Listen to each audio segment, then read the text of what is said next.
Assalamualaikum warahmatullahi wabarakatuh.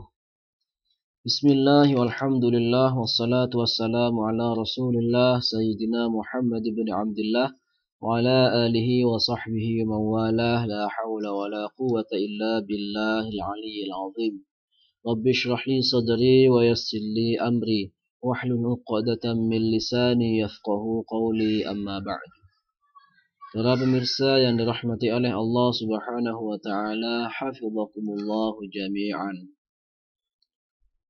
Mudah-mudahan kita semua senantiasa dijaga oleh Allah Subhanahu wa taala. Pada kesempatan yang mulia ini kita akan bahas tentang penerapan Al-Qur'an dan hadis sebagai pedoman hidup. Namun lebih barokahnya marilah kita awali pembahasan kita dengan pembacaan basmalah. Bismillahirrahmanirrahim. Penerapan Al-Quran dan hadis sebagai pedoman hidup yang pertama dalam kehidupan pribadi.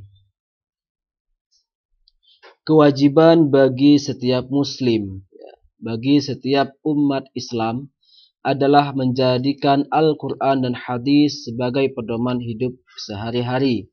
Sebagaimana dalam surah An-Nur ayat 51 yang berbunyi, A'udzubillahi minasyaitonirrajim. Bismillahirrahmanirrahim. Innama kana qaulal mu'minina idza du'u ila Allahi wa rasulihi liyahkuma bainahum ay yaqulu sami'na wa ata'na wa ulaika humul muflihun. Yang artinya sesungguhnya hanya ucapan orang-orang mukmin yang apabila mereka diajak kepada Allah dan Rasul-Nya agar Rasul memutuskan perkara di antara mereka, mereka berkata, Sami'na wa ata'na, kami mendengar dan kami taat. Dan mereka itulah orang-orang yang beruntung. Quran Surah An-Nur ayat 51. Bagaimana cara penerapannya? Cara penerapannya adalah yang pertama kita harus tekun dalam mempelajari Al-Quran dan hadis. Ini cara penerapan Al-Quran dan hadis sebagai pedoman hidup dalam kehidupan pribadi. Yang pertama, kita harus tekun dalam mempelajari Al-Quran dan hadis. Yang kedua, mempelajari ayat-ayat Al-Quran untuk meningkatkan keimanan. Jadi tujuan kita dalam mempelajari ayat-ayat Al-Quran itu seharusnya ialah untuk meningkatkan keimanan kita kepada Allah Subhanahu wa taala. Yang ketiga, cara penerapannya ialah harus memiliki semangat untuk ilmu Al-Quran. Jadi kita harus memiliki semangat untuk menuntut ilmu-ilmu Al-Quran. Yang keempat, kita harus memperbanyak belajar Al-Quran. Kalau kita ingin dalam memperbanyak belajar Al-Quran itu hendaknya dengan ulama. Kita dalam belajar Al-Quran itu hendaknya belajar kepada para ulama. Selanjutnya, penerapan Al-Quran dan hadis sebagai pedoman hidup dalam kehidupan keluarga. Yang kedua, penerapan Al-Quran dan hadis sebagai pedoman hidup dalam kehidupan keluarga. Kehidupan rumah tangga itu hendaknya dibangun atas petunjuk Allah Subhanahu wa taala dan juga Rasulullah sallallahu alaihi wasallam. Berikut ini terdapat dalil yang menjelaskan tentang kehidupan rumah tangga, dalil Al-Quran maupun hadis. Yang pertama, dalil dari Al-Quran surah An-Nisa ayat 34 yang berbunyi, Bismillahirrahmanirrahim. Ar-rijalu qawwamuna 'alan nisa'i bima faddalallahu ba'dahum 'ala ba'din wa bima anfaqu min amwalihim. Fas-salihatu qanitatun hafizatun lil ghaibi bima hafizallah. Wallati takhafuna nushuzahunna fa'idhuhunna wahjuruhunna fil madaji'i wadribuhun. Fa in ata'nakum fala tabghu 'alaihinna sabila innallaha kana 'aliyan kabira. Yang artinya kaum laki-laki ya. Kaum laki-laki adalah pemimpin ya, pelindung bagi kaum wanita. Ya. Dalam redaksi lain itu dikatakan adalah sebagai pelindung. Laki-laki dikatakan sebagai pelindung bagi wanita. Oleh karena Allah telah melebihkan sebagian mereka, yakni laki-laki, atas sebagian yang lain, yakni perempuan atau wanita. Dan karena mereka, laki-laki, telah menafkahkan sebagian dari harta mereka. Sebab itu, maka wanita yang salihah ialah yang taat kepada Allah, lagi memelihara diri ketika suaminya tidak ada. Oleh karena Allah telah memelihara mereka, wanita-wanita yang kamu khawatirkan nusyuznya, maka nasihatilah mereka dan pisahkanlah mereka di tempat tidur mereka dan pukullah mereka. Kemudian jika mereka menaatimu, maka janganlah kamu mencari-cari jalan untuk menyusahkannya. Sungguhnya Allah Maha Tinggi lagi Maha Besar. Al-Quran Surah An-Nisa ayat 34. Ya, ini penerapan Al-Quran dan hadis sebagai pedoman hidup dalam kehidupan keluarga. Ini dalil dari Al-Quran ya. Dalil dalam penerapan Al-Quran dan hadis sebagai pedoman hidup dalam kehidupan berkeluarga. Selanjutnya dalil dari hadis.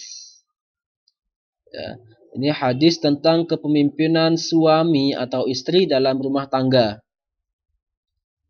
Hadis yang diriwayatkan oleh Imam Bukhari yang berbunyi, seorang suami bertanggung jawab memimpin anggota keluarganya dan istri bertanggung jawab atas harta suami dan anak-anaknya.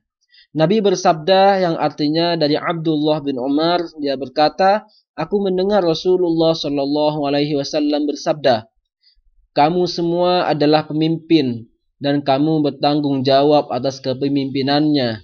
Seorang suami adalah pemimpin bagi keluarganya dan harus bertanggung jawab atas kepemimpinannya. Seorang istri adalah pemimpin di lingkungan rumah tangga suaminya dan harus bertanggung jawab atas kepemimpinannya. Hadis riwayat Bukhari. Selanjutnya, bagaimana cara menerapkan Al-Quran dan hadis sebagai pedoman hidup dalam lingkungan keluarga? Caranya adalah diantaranya yang pertama, suami di dalam kehidupan rumah tangga itu harus memiliki kewajiban membimbing istri dan anak-anaknya. Ini bagi suami ya. Jadi untuk menerapkan Al-Quran dan hadis itu dalam keluarga, suami di dalam kehidupan rumah tangga harus memiliki kewajiban membimbing istri dan anak-anaknya. Begitu pula dengan istri. Ya, yang kedua, istri itu juga harus bertanggung jawab di dalam kehidupan rumah tangganya. Selanjutnya penerapan Al-Quran dan hadis sebagai pedoman hidup dalam kehidupan bermasyarakat. Bagaimana caranya? Caranya adalah yang pertama saling tolong menolong dalam kehidupan. Ya, jadi dalam bermasyarakat itu kita harus tolong menolong karena kita adalah makhluk sosial. Kita tidak bisa hidup sendiri-sendiri.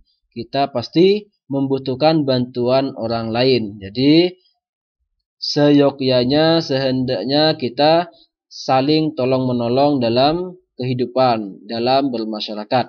Yang kedua, kita harus berbuat baik kepada sesama.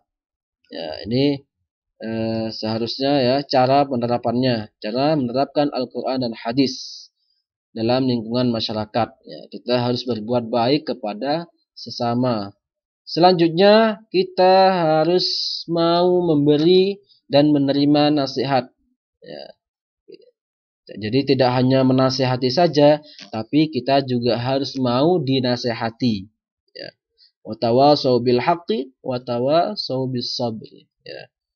Yang keempat, berperan aktif dalam kehidupan masyarakat. Ya, kita harus mengambil peran dalam masyarakat. Jangan hanya menjadi sampah masyarakat. Na'udzubillah min dzalik ya. Jadi mudah-mudahan kita bermanfaat di masyarakat.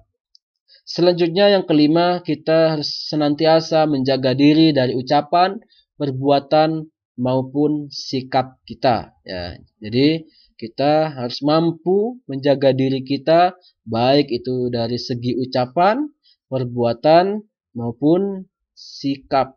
Ya. Selanjutnya yang keenam, kita juga harus mampu menjaga kerukunan dan juga suka menolong. Ya.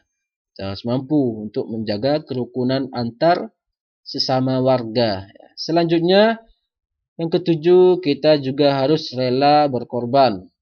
Ya, rela berkorban demi kebaikan tentunya ya, bukan berkorban atau tolong menolong dalam hal keburukan. Ya, tidak boleh.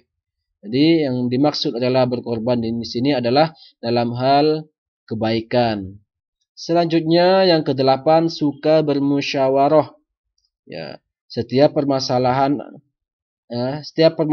yang timbul di masyarakat hendaknya diselesaikan dengan cara musyawarah. Ya.